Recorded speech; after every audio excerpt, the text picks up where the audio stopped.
Mr. Hughes, I want to start out talking about the Norcross Plantation. We talked a little bit about it yesterday. So, can you tell me what conditions were like on the Norcross Plantation? The conditions were all right until Norcross uh, died, got killed on his horse, got his neck broke. A horse got scared of a car, and he was coming to town, and the horse got scared and threw him off and broke his neck. And that's when Hiram, his son, who was an attorney for Portland Cement Company in Kansas City, he come down and took charge of the farm. And then he sold it to a cousin of mine, 1,900 acres. And the bottom dropped out. In the meantime, he took a mortgage on my cousin's nice farm and home and everything up there. He took a mortgage on it besides getting $20,000 cash. So when the bottom dropped out of this cotton and my cousin couldn't make his payment, he took the whole thing. And when he did, he was strictly business. He drew up a contract for all of the sharecroppers and took an account of everything that he let them have to work the land with. It didn't let them have. It didn't allow them to have a cow nor chickens nor anything.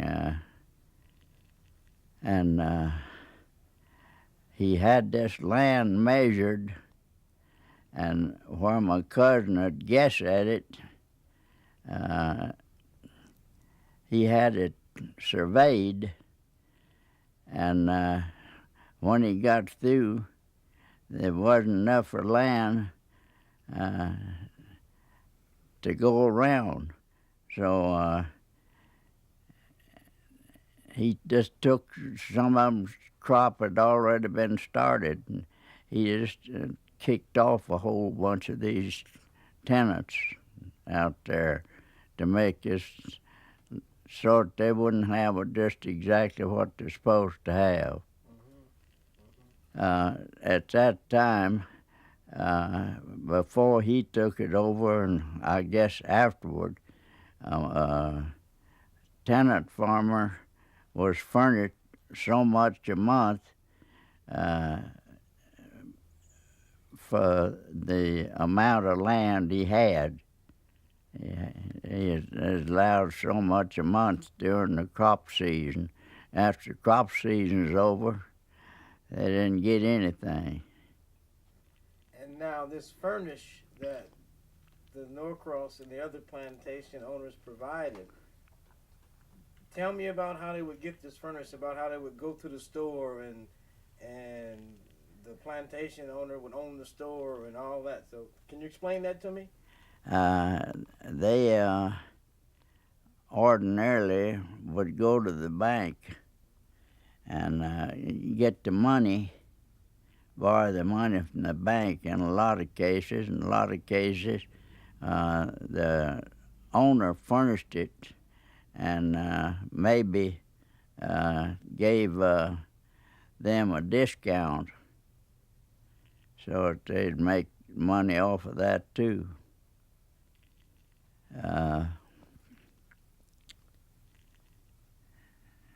Okay, now tell me a little bit more about the Norcross plantation. You told me that it was real big, but how large it was and how much he paid his sharecroppers and tenants and so forth. You don't pay sharecroppers. They get half of Okay. Can you start that over again? But let me remind you. Yesterday you said something about they paid 40 cents a day. Who was doing that? Well, that was generally a big store. Some of them had their own stores, and a merchant there in town would furnish them, and it was guaranteed by the landowner.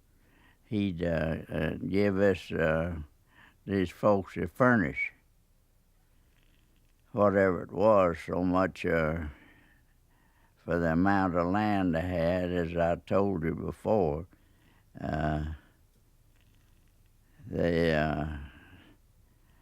was furnished on the amount of acreage they had. See, that's the furnish they got a month.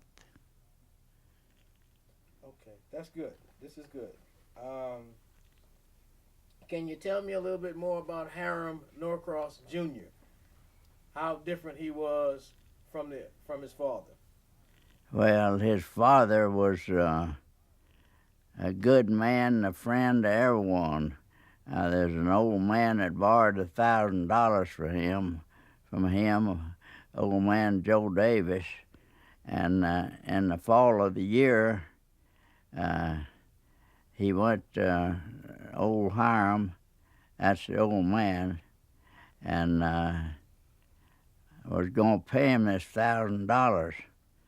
The old man told him, said, Joe said, I know you pretty hard up, you didn't have much of a crop. Said, you just let that ride and pay me next year. And he never was able to pay him. But he is that kind of person, help other people. That is Hiram's daddy, the one that got killed. Now, Hiram Jr., he wasn't that kind of a person. Tell me about Hiram Jr. Oh, no, he was strictly business. Can you give me an example, other than the fact that he took your cousin's? Well, he had those contracts, as I told you. The old man just took people's word for stuff. But he had a written contract that a guy that was sharecropping on his place had to sign this thing. And this tools and everything was checked to them, and when they quit or something happened to them, they had to, it was checked to see it, the owner, which was young Norcross, got all this stuff back. If he didn't have any of it, he had to pay for it. Okay, good.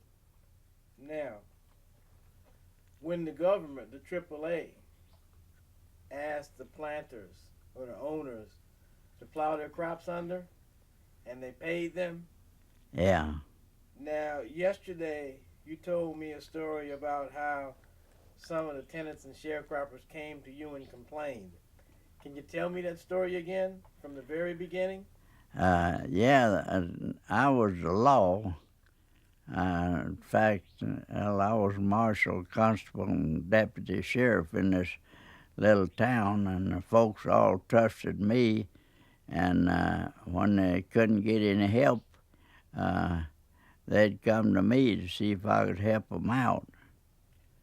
Okay, but you have to tell me why they were coming to you. Because again, remember, we have to assume that people don't know anything.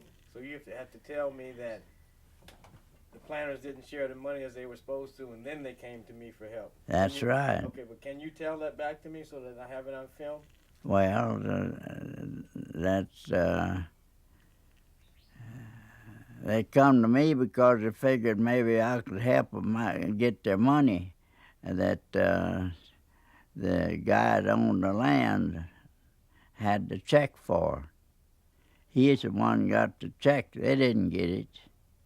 They made the crop, but he got the check. So they didn't have anything to go on, and there was never stipulated in the government contract.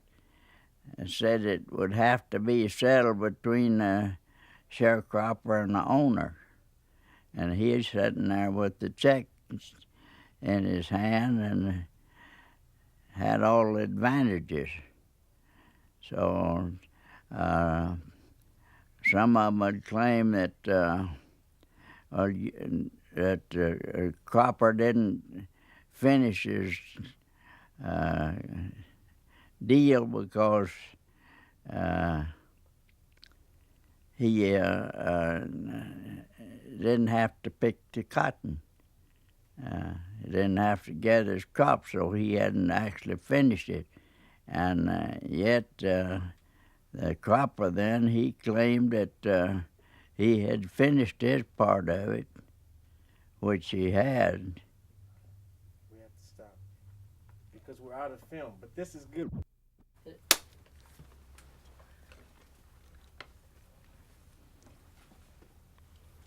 Ready? Okay, Mr. East. Now you were going to tell me about how the government person came to explain the crop reduction. Well, after this legislation was passed about the plow-up, the government had to send a man in there to explain to the farmers about what they were supposed to do and so forth, the rules and all on that. Well, they didn't have a meeting for the whites and a meeting for the blacks. They had all of them together.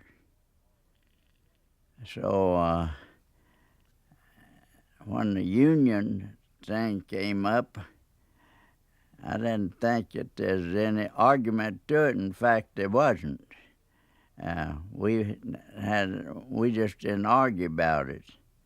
But on account of that, we figured that, well, it's the only thing that we could do is to have an integrated meeting, and that's what I got up and told them. It didn't. The question, you might say, never came up about that thing, but I explained to them that we is all eating the same food and doing the same kind of work and so forth, and that we should all meet together. It's the only way they could handle it. Okay, that's good. We'll talk about that some more a little later on, but that's very good. Now, you were also going to tell me again about how the croppers came to you for help when the owners didn't share the AAA payments. Well, that's right. In a small township like that, Can you say in a small township like Tyronda? Tyronda Yes, Township, yeah. There was only... Mr. Gates, hang on just a second. And I'm sorry to keep on interrupting you, but we have to just have a little space from the time that I stop talking to the time that you begin, because I'm not gonna be here. This is your show. Yeah. And we don't want my voice on it. So if you could start from the beginning and say, in a small town like Tyronda, and then we'll just go on from there. Are you ready for in a small town like Tyronda, we call it Tyronda Township, there was only two branches of law. That was the JPs and the constable. So I was constable, elected, and then I was appointed by the sheriff as a deputy, and I was appointed by the mayor as a marshal. So I was really the law, and people come to me when they needed help. There wasn't anyone else to go to. So that's when I wrote into Washington and told them what was happening down there. That landowners a lot of them was keeping all of that money that we wanted some kind of understanding about it. And so they sent a man down there by the name of Green from Washington. And he came down there and said, asked me, said, well, he wanted to see me because I was a leader in it. And he asked me, what is you boys want? And when I started to tell him how these folks were being mistreated, he said he was interested only in violations of this acreage reduction program. So he said that he didn't, at that time he didn't know of it, and I told him, well, I'll bring you up, come here in the morning and I'll bring you up a list of violations. So when he got there the next morning, I'd got out that day, I only had a short time, and got 8 these different farms that had so many houses a year before and less this year, and less tenants and so forth. And he told us, he had the commissioners with him when he came in there. And I told him I'd give him these violations. So he had these county commissioners in there, and they was the landowners. And he told them, after he read this thing, I gave him this, it was all typed off, 8 separate violations there, and their farmers' names and their tenants and everything on it. So he read these things, and about the first one that he read off was old man Sloan. I can't remember his name, but I mean his first given name. But the way he talked, they was really scared. They thought he was going to do something. And he turned right around then and goes to Memphis, and he had a commercial appeal reporter with him. He was there, and he went into Memphis and reported the commercial appeal that they found no violations. So that just left us with nothing to go on. Well, I might say then, he didn't mention to me that he was going or anything, but Mitch got a group together and went to Washington. And he saw some of the legislators up there, and some of them was for him and the boys, the sharecroppers. That they never did anything about it. They just let it ride. So I don't know how those folks ever got settled up on it. Some of them, some of the farmers was on a level and paid off like they're supposed to. Now, when Mitch went to Washington, did the croppers think that something was going to happen? Did they think something was going to change for them, that they was going to get their money? I don't think, but very few of them knew anything about it, because he didn't say anything. He just got this group together and put them in his car and went up there. He didn't mention it to me that he was going or anything. Okay. So I don't know what the results, and I know that Secretary of Agriculture? Wallace, he was Secretary of the United States, something. Secretary of Agriculture. Yeah. Can you tell me that, Secretary of Agriculture Wallace, and then tell me the story? Well, yeah, he saw him, and he was disappointed in him with he. Again, I'm sorry to have to interrupt you, but I need for you to tell me that Mitch saw Secretary of Agriculture Wallace, and then tell me the story. I have to have you tell me that again because my sound's not going to be on here. Yeah. You're the only one that have a mic. Well, he saw Secretary of Labor. No, agriculture.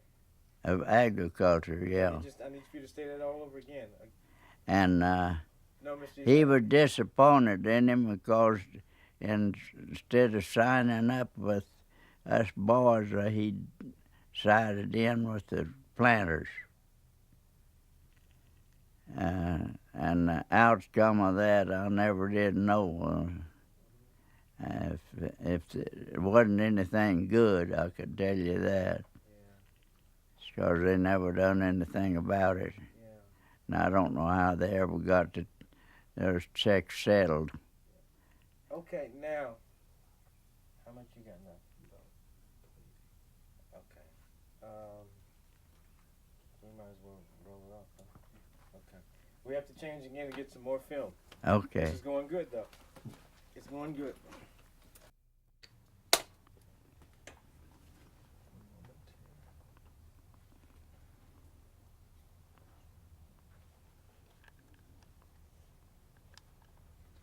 Okay. Can you tell me that's... Mitch and his group went to Washington, and they saw Henry Wallace, Secretary of Agriculture, while they was in Washington. And Mitch was very much disappointed because Wallace had sided in with the planter-type boys, and we figured that he was liberal and would side in. Mitch them did, and I did too. Figured he is liberal and he'd side with us and maybe give us some help.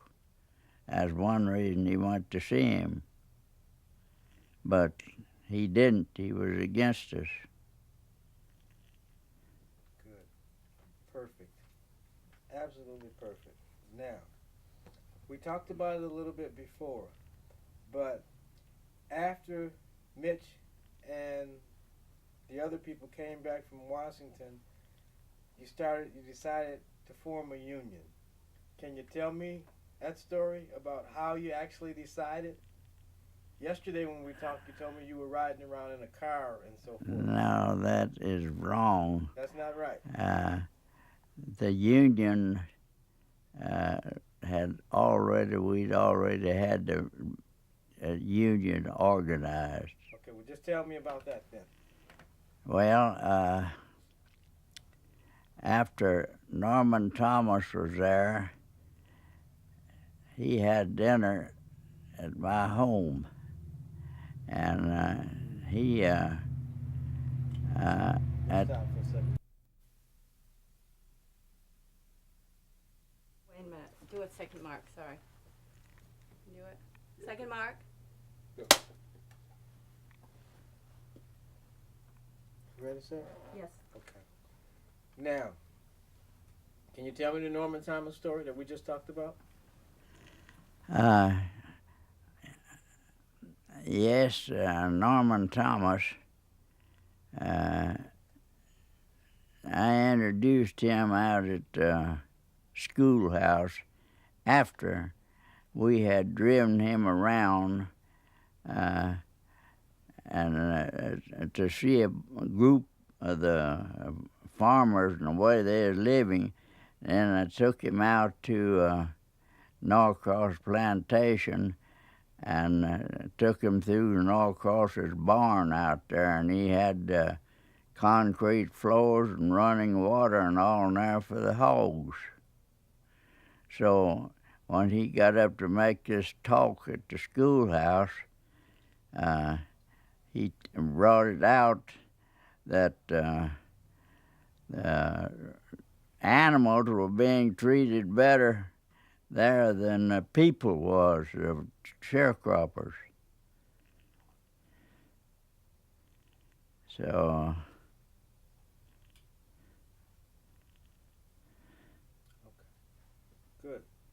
Good. Now, and then we talked about it a little bit earlier, but can you tell me some more about the first meeting?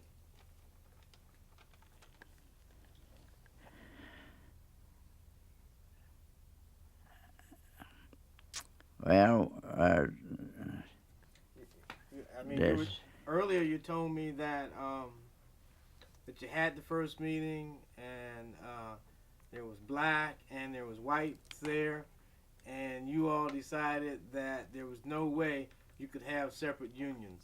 So if you can just kind of tell me that story again, and well, and if you can remember a little bit about what you said when you gave your talk.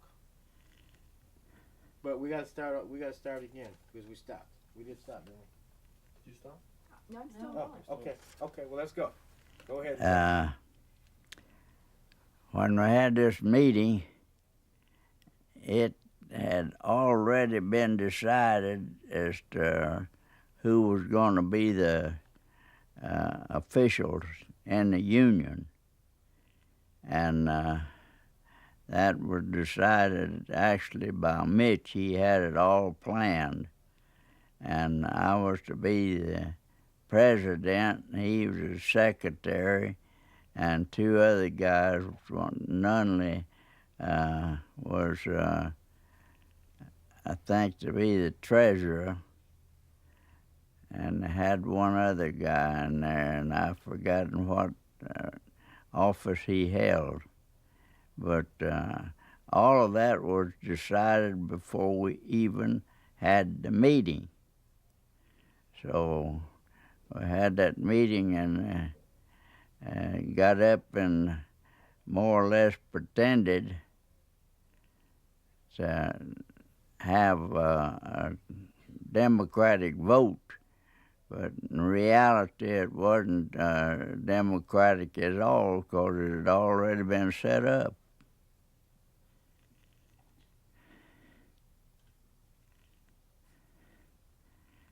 And at that, before we set that up, I had told Mitch that I would go in as president of that for 1 year, but that I didn't want to make that my life's work, so 1 year is all I was going to serve. And I told him at the time that if one man getting out broke up the union, that they didn't have any organization to begin with. Okay. Now, at that meeting, tell me about how you decided that. You told me earlier, I know, but if you can tell me again, how you decided that there was just going to be one union, not a black one, not a white one, but one union. Well, at the meeting, I got up and showed what could be done with the union and what was being done now under our present system. So there never was any discussion, you might say, about as to whether they're going to have a black and white union, because that is more or less understood all the way through, and that was mostly on account of when the government man was there at the schoolhouse and explaining this thing. They had blacks and whites both there that met together, so I couldn't see any reason for us not having our meeting together. We couldn't have two meetings. I explained that to them. In other words, if we had a speaker come in there, they'd have to talk to one union and then turn around and talk to another, and if they had two unions, they'd be more or less against one another. So there wasn't any question much about it. We didn't discuss it. No one. I plainly told them it had to be one union, and I got the first members. I told them, well, we come out there to decide whether we're going to have a union or not, and let's take a vote on it. So they voted to have the union, and I had these cards, and the first man asked signed one of these cards. So the whole works signed them. Now, at that meeting, do you remember any of the black croppers saying anything? Did they give any talks? I'm not positive about whether E.B. McKinney was there or not. If he was, E.B. McKinney was a black preacher, supposed to be. He was a real good cropper, but he was a renter. He actually wasn't eligible for that. But he was possibly the best speaker of the whole works. And well, he took a pretty good part in the union to begin with, and they moved to Mark Tree, and they shot his house up, and they might have wounded one or two of his kids shooting in the house. I don't.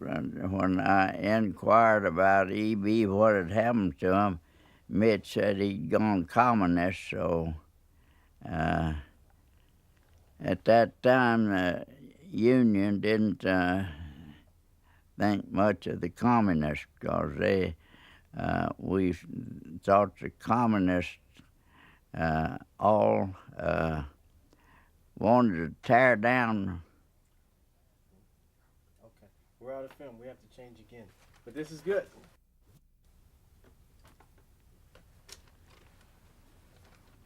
Okay, Mr. East, we're into the home stretch.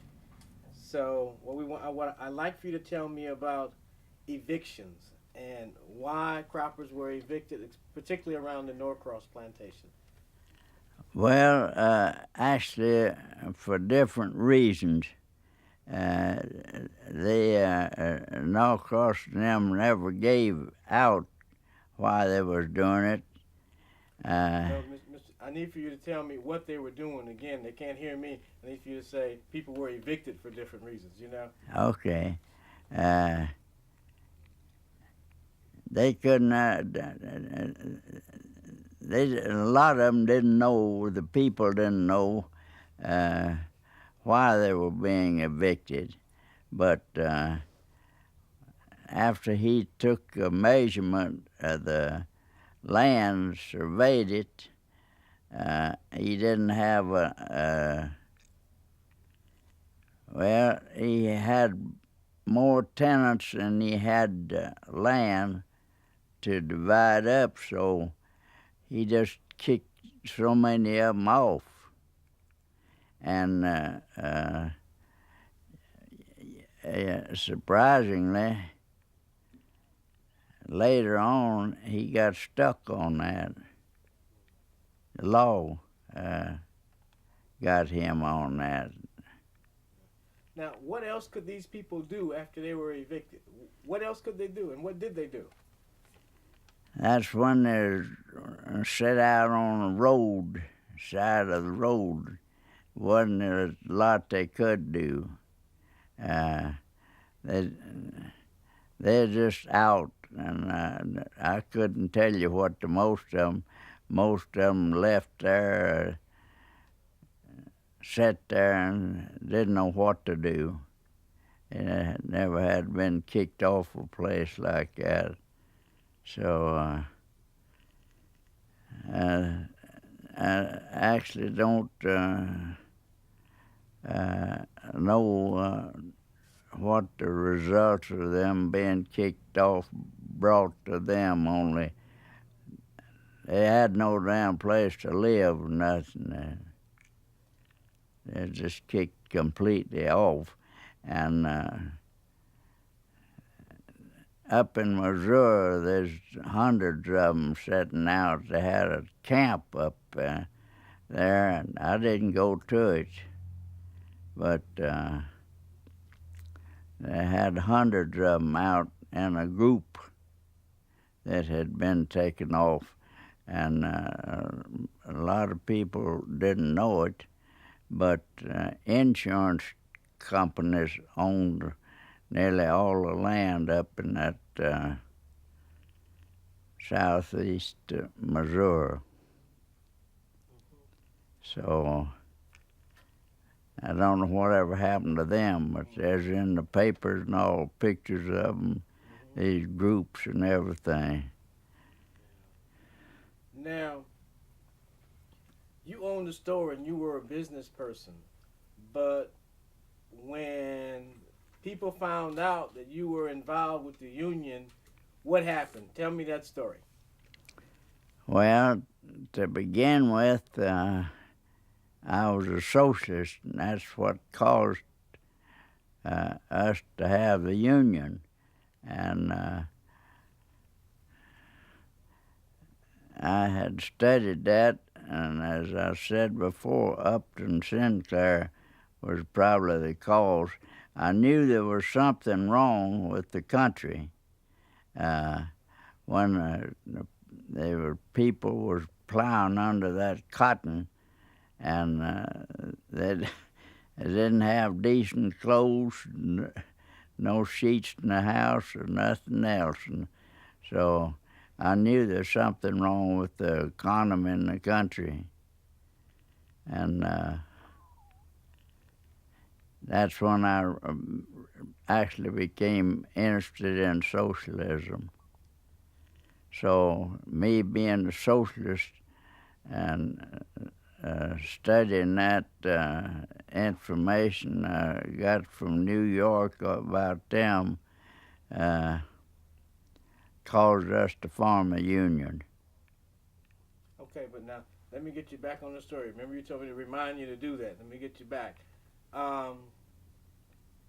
Yesterday you told me about how some people would come by your store and quit on you. And can you tell me that story again? And you have You have yeah. to tell me when I had my store, and you have to get into it like that, okay? After we organized this union, the first person that cut his account out with me was J.H. Prestige.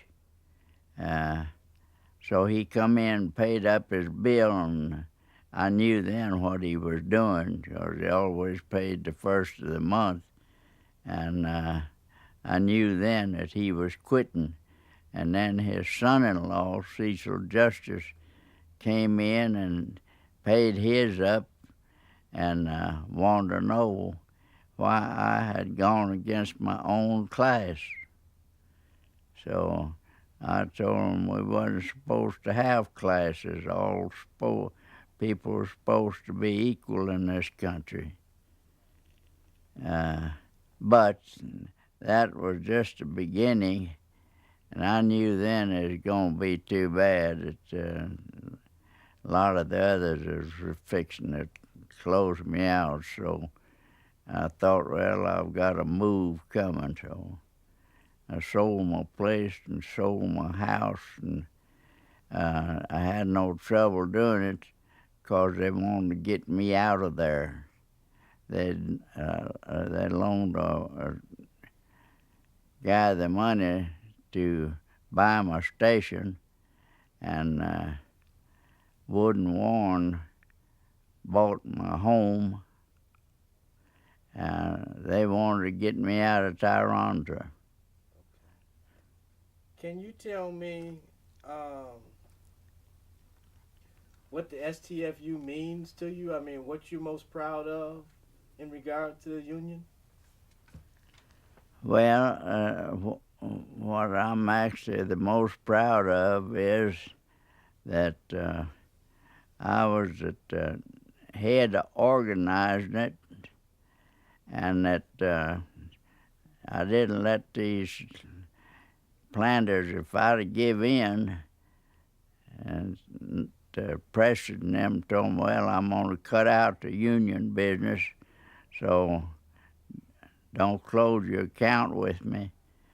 So I was proud of getting out of the union and staying out. I mean, getting in the union and staying out of the, the owner's outfits. Do you take any pride in the idea that here these poor people, tenant farmers, sharecroppers, black and white, all of them poor, came together and had enough courage to stand up and fight for what they thought was right? Naturally, I admired them, and I told you at least that the blacks. But I need for you to tell me that you admired them because, and then tell me why you admired them. Well, that's what I was fixing to tell you. Oh, okay, I'm sorry. I admired them because they had enough of insides to join that union and not let the planters scare them off. And they knew at the time they was going to get into trouble themselves, because they was already having trouble. A lot of the planters beat them up. Well, they stood a good chance of getting killed, and they stayed in there just the same. The black people actually was more dependable than the whites.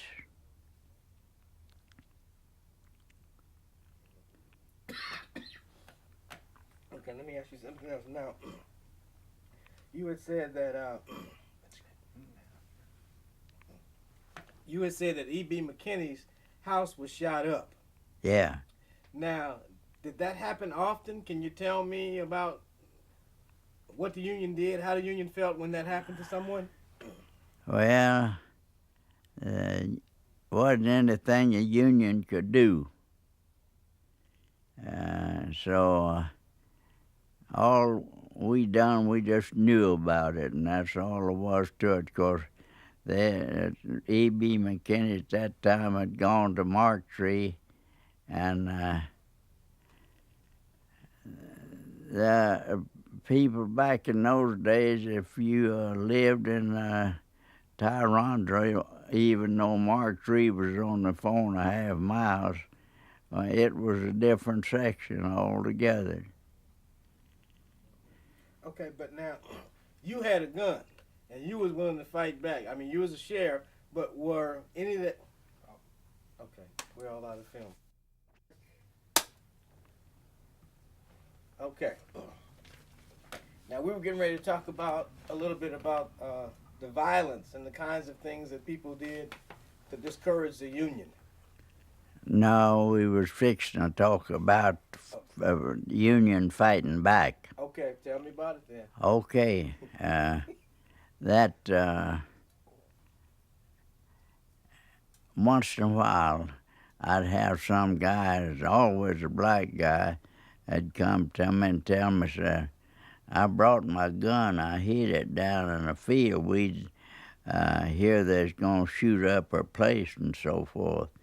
And I told him, don't bring no gun to these meetings. I said, if we start that stuff, we don't stand a chance in the world. They'd send a militia in here, anybody, and just don't think about fighting back. So actually, I was strictly against it.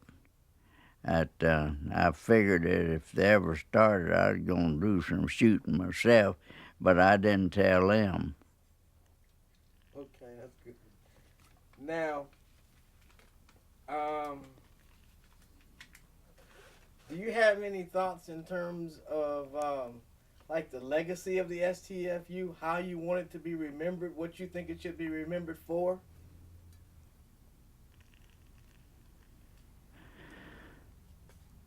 Well, I should be remembered for starting the damn thing.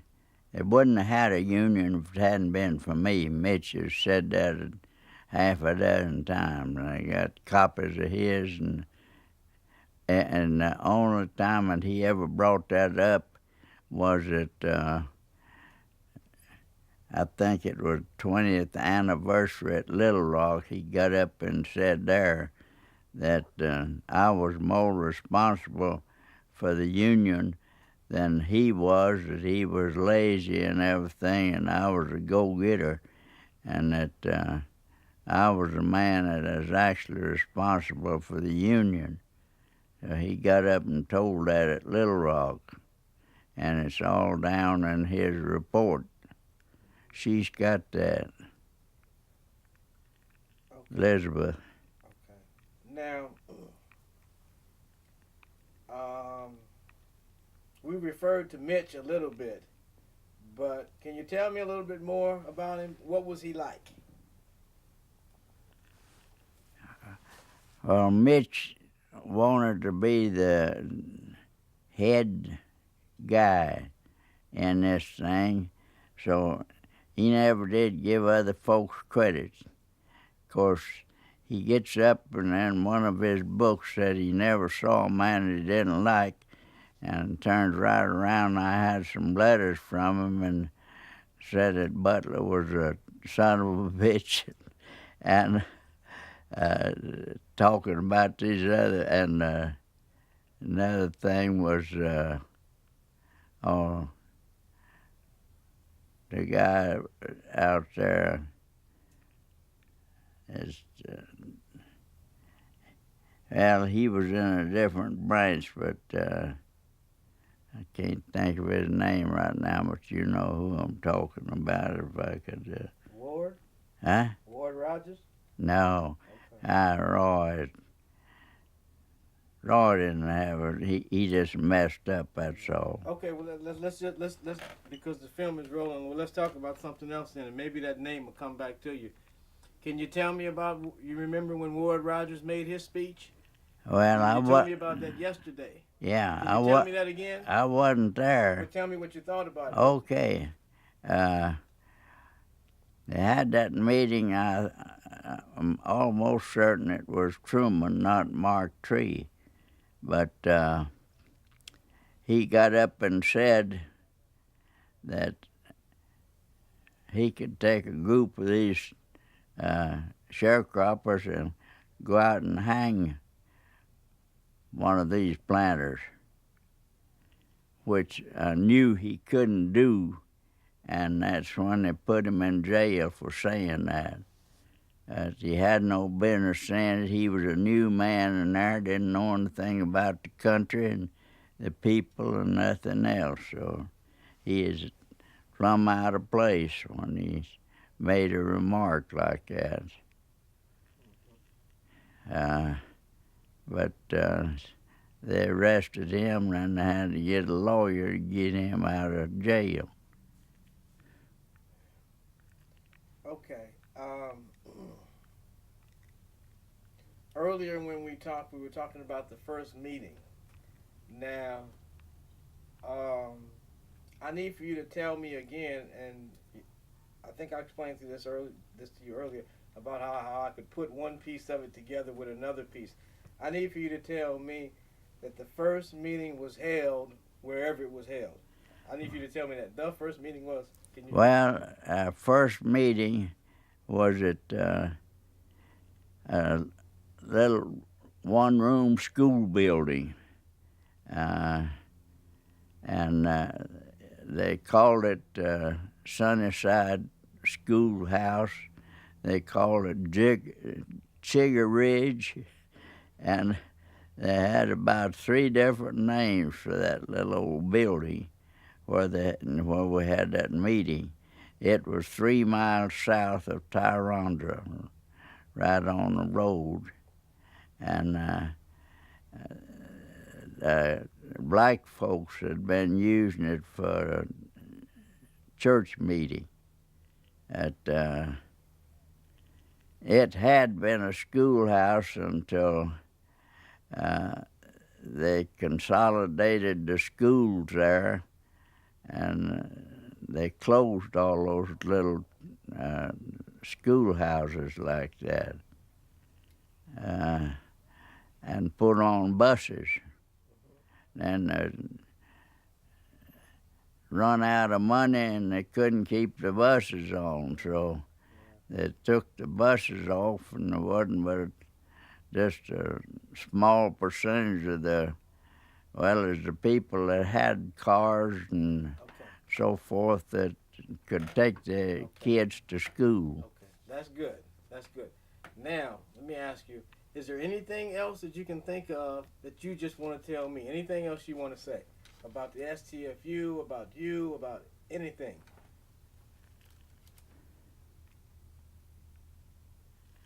And we can stop if you need to think about it for a minute. Well, stop. Okay, let's stop.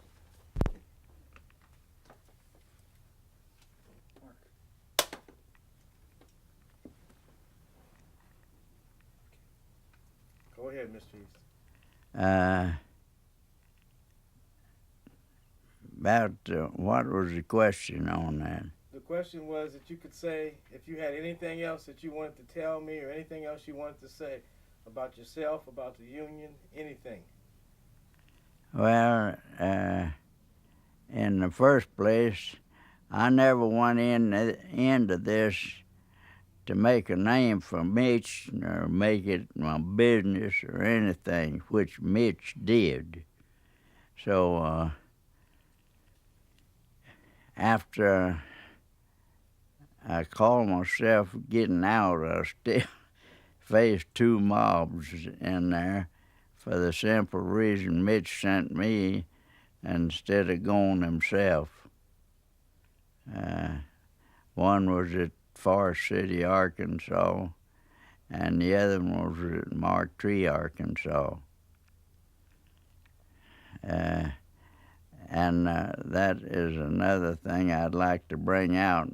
Mitch says that charter was the only charter ever issued to the Socialist Party. Or when they come to me in Mark Tree trying to get me not to take that woman down there to talk, said there's going to be bloodshed. I told them then, well, if there's bloodshed, it's going to be done by the other side, because we got no intention of shedding any blood. But they brought it out that Dr. Phillips, who was a veterinarian, and Schonberger and Bloom, they begged me not to have that meeting, and they was old socialists. So at some time in the future, Arkansas had a socialist party. Of course, Mitch says that's the only time that they ever had a charter, which had to be wrong. Those. Let me ask you, do you consider Mitch a friend? Was he a friend? Well, Mitch used other people, me and anyone that he could. He used other people all the time.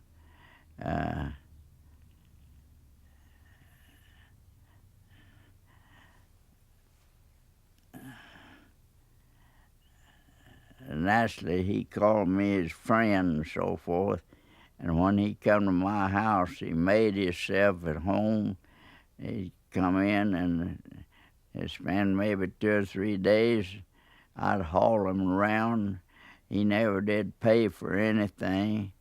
And And I'd go to some town where he was, and he never invited me to his home. He'd tell me where I could get a cabin or something. So that is another case of him using me. And of course, he always called me his friend, which I guess he should have, because I backed him all the time, like his brother said. And like he said, that I backed him when I thought he was wrong, which I did. Yeah. Okay. We just ran out of film. Thank you.